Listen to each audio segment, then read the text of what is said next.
Assalamualaikum warahmatullahi wabarakatuh. Kita masih lagi dalam mood raya dan kita lagi masih dalam bulan Syawal. Okey, hari ini saya ambil kesempatan ini untuk melakukan satu permainan bersama rakan-rakan saya yang berada di Sabah, Sarawak, Kedah, Kelantan, Pahang dan saya sendiri berada di Perak. Di mana permainan ini diberi nama sebagai Balang Raya Gelagat Keusahawanan. Di mana dalam balang ini ada soalan-soalan daripada topik 6, iaitu topik kepimpinan dalam gelagat usahawan. Rakan-rakan saya perlu cabut satu soalan, satu kertas ini yang mengandungi soalan, cabut satu, lepas tu dia jawab secara on the spot. Okey, itu dia. Jadi sebagai permulaan, saya akan mulakan cabut satu soalan. Okey, saya cabut satu, balik. Okey. Oh, saya dapat soalan. Autokratik atau demokrasi? Demokratik mana yang lebih baik? Okey, pada pandangan saya, demokratik adalah lebih baik daripada autokratik. Kerana apabila kita mengamalkan kepimpinan cara demokratik, sebelum kita buat satu keputusan, contohnya saya sebagai bos, saya akan panggil orang-orang bawahan saya akan panggil saya punya pekerja-pekerja duduk semeja, membincangkan sesuatu isu, membincangkan sesuatu perkara, masalah yang dihadapi sebelum kita membuat satu keputusan. Dan pastinya keputusan yang kita buat itu adalah berdasarkan secara kolektif, secara bersama ahli-ahli yang ada dalam mesyuarat tersebut, dalam perbincangan tersebut. Jadi saya rasa demokratik adalah lebih baik daripada autokratik. Ya, saya teruskan dengan individu yang seterusnya yang berada nun jauh di negeri orang.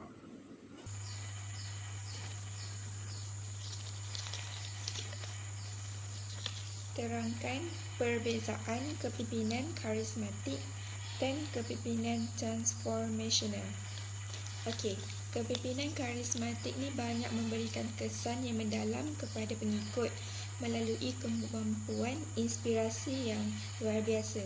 Manakala kepimpinan transformational ni lebih iaitu melalui pendekatan kepimpinan yang menyebabkan berlakunya perubahan dalam individu dan sistem sosial melalui penglihatan kolektif.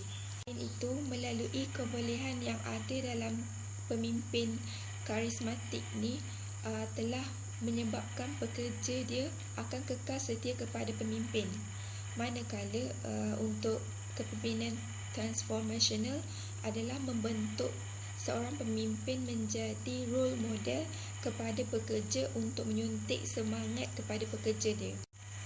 Seterusnya, kepimpinan karismatik ini tidak mahu mengubah apa-apa dalam organisasi. Manakala kepimpinan transformational ini dia lebih mempunyai tempuan asas untuk mengubah organisasi dan pengikut mereka. Di samping itu, kepimpinan karismatik ni lebih cenderung untuk bekerja lebih kepada manfaat peribadi dan juga imej mereka sendiri. Manakala kepimpinan transformational ni cenderung untuk bekerja lebih baik untuk memperbaiki organisasi dan juga pengikut dia. Akhir sekali, kepimpinan karismatik ni ialah kepimpinan yang terlahir dengan sendirinya dan tidak dibuat-buat. Manakala kepimpinan transformational adalah melalui penyesuaian dan kebanyakannya telah dilatih untuk menjadi pemimpin. Hari ini saya akan membincangkan mengenai ciri-ciri kepimpinan pengurus yang diinginkan oleh setiap orang pekerja apabila mereka melangkah ke alam pekerjaan nanti. Okey, ciri-ciri kepimpinan pengurus yang diinginkan oleh setiap pekerja, yang pertamanya ialah pemimpin ataupun pengurus tersebut mempunyai sifat kepribadian yang baik. Sebagai contoh, pengurus tidak mencampur adukkan masalah peribadi dan masalah pejabat. Namun, beliau mampu untuk mengawal emosinya dengan baik. Okey, untuk ciri-ciri kepimpinan pengurus yang paling diinginkan oleh setiap para pekerja iaitu pemimpin yang bersikap demokratik. Sebagai contoh, pemimpin ataupun pengurus ini menerima segala idea dan pandangan oleh setiap para pekerjanya tanpa menolak. Tanpa menolak apa yang mereka berikan terhadap pemimpin. Kemudian pengurus akan meneliti idea dan cadangan yang telah diberikan oleh para pekerja untuk memilih salah satunya supaya menjadi jalan penyelesaian bagi menyelesaikan masalah yang dihadapi oleh syarikat mereka. Jadi pemimpin yang bersikap demokratik ini paling diinginkan oleh setiap pekerja. Itu sahaja daripada saya mengenai ciri-ciri pimpinan pengurus yang diinginkan oleh setiap orang pekerja apabila melangkah ke alam pekerjaan nanti.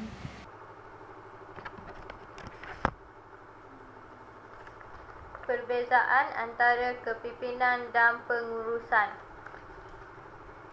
Perbezaan antara kepimpinan dan pengurusan ialah pengurusan melibatkan perancangan matlamat organisasi, merekrut kaki tangan yang diperlukan, mengatur dan mengawasi mereka dengan teliti untuk memastikan bahawa rancangan awal dilaksanakan dengan baik. Seterusnya, kepimpinan pula melangkah pengurusan rancangan dan tugas, membayangkan masa depan dan menetapkan arah baharu untuk organisasi. Pemimpin yang berjaya menggerakkan segala cara dan sumber manusia yang mungkin mereka memberi inspirasi kepada semua anggota untuk menyokong misi baharu dan melaksanakan dengan penuh semangat. Seterusnya, pengurus tidak berani mengambil resiko dan tidak menyalahkan diri sendiri apabila berlaku di tempat kerja. Manakala kepimpinan pula bertanggungjawab dan sanggup menanggung beban apabila berlaku kesilapan di tempat kerja. Seterusnya, pengurus mengekalkan keadaan yang sedia ada di tempat kerja. Manakala kepimpinan pula membaiki atau membangunkan serta memperkembangkan dalam pelbagai hal. Sekian. Assalamualaikum. Hari ini saya ingin menyatakan dan menyenaraikan kepimpinan yang berwawasan. Kepimpinan yang berwawasan ada 6 elemen. Kepimpinan berwawasan bermaksud meningkatkan kecekapan dengan memindahkan tanggungjawab membuat keputusan ke garis depan. Keberkesanan dicapai dengan pengawasan terhad. Untuk menjadikan tanggungjawab garis depan berkesan, kepimpinan mesti memberi peluang kepada pekerja untuk mengembangkan perbuatan, keputusan, kemahiran dan belajar mempercayai mereka. Kepimpinan yang berwawasan yang pertama ialah kepimpinan berwawasan mendorong tanggungjawab ke barisan hadapan. Apabila keutamaan adalah tanggungjawab di garis depan, kepimpinan akan mencari bakat orang yang dapat dia andalkan untuk menyelesaikan tugas dengan pengawasan yang terbatas. Polisi akan lakukan garis depan mengembangkan kemahiran membuat keputusan yang berkualiti juga mendapat dalam lapisan pengurusan. Yang kedua ialah kepimpinan berwawasan membawa kecekapan yang lebih tinggi. Tempat kerja dengan kecekapan tinggi didasarkan pada kepimpinan berwawasan di mana dasar tempat kerja mengizinkan tanggungjawab membuat keputusan di barisan hadapan. Pengawasan terhad diperlukan dengan tanggungjawab pekerja. Yang ketiga ialah kepimpinan berwawasan mewakilkan tanggungjawab membuat keputusan. Yang keempat, kepimpinan berwawasan memberikan peluang belajar. Yang kelima, kepimpinan berwawasan memberi penghargaan kepada pencapai. Yang keenam, kepimpinan berwawasan menyuburkan bakat semula jadi. Okey, itu saja daripada saya. Terima kasih. Saya akan menjawab soalan what do you know about leadership? Okey, leader ni maksud dia pemimpin. So, pemimpin ni dia merupakan individu yang boleh memberi pengaruh kepada individu yang lain yang berada dalam sesuatu pertubuhan. Okey, manakala leadership pula maksud dia kepimpinan. Kepimpinan ni dia merupakan proses mempengaruhi kegiatan kelompok yang diorganisasikan dalam usaha untuk menentukan ke mana arah tuju sesebuah organisasi atau tujuan ataupun pencapaian organisasi tersebut. Okey. Sesuatu yang menarik dalam kepimpinan ni apabila wujudnya seorang pemimpin yang berada dalam organisasi yang mempunyai struktur tersendiri dengan mewujudkan hubungan pemimpin dan pengikut bagi mencapai kecemerlangan bagi sesebuah organisasi tersebut. Kepimpinan ni menekankan kepada tingkah laku pemimpin yang mempengaruhi orang bawahannya bertindak untuk mencapai objektif tertentu untuk organisasi tersebut. Kepimpinan ni juga dia merupakan unsur penting dalam pengurusan yang menjadi penggerak kepada organisasi. Kepimpinan dalam sesebuah organisasi hendaklah memainkan peranan aktif supaya boleh mendorong kaki tangan bawahannya memberi kerjasama dan khidmat mereka terhadap pencapaian strategi dan perancangan organisasi yang telah ditetapkan. Okey, hari ini saya akan bercakap tentang peranan seorang pemimpin dalam setiap organisasi.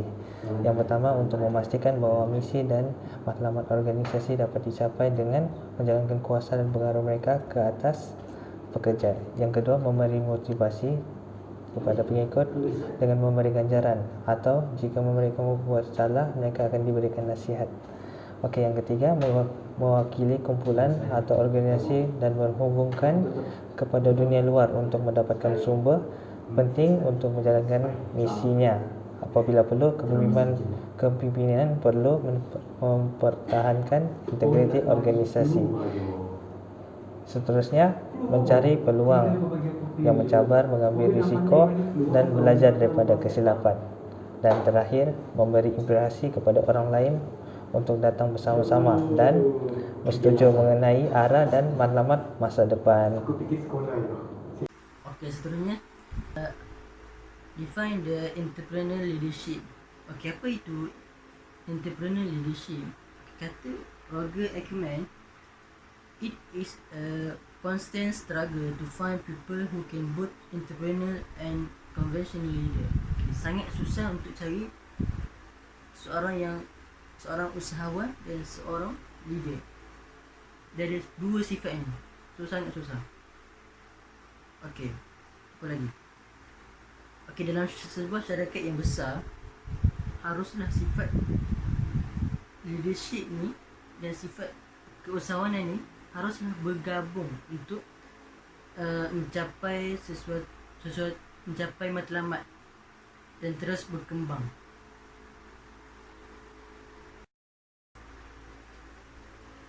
Apa lagi? Entrepreneurial leadership ni harus sangat diperlukan. Someone tu haruslah mempelajari atau menguasai untuk menjadi seorang leader.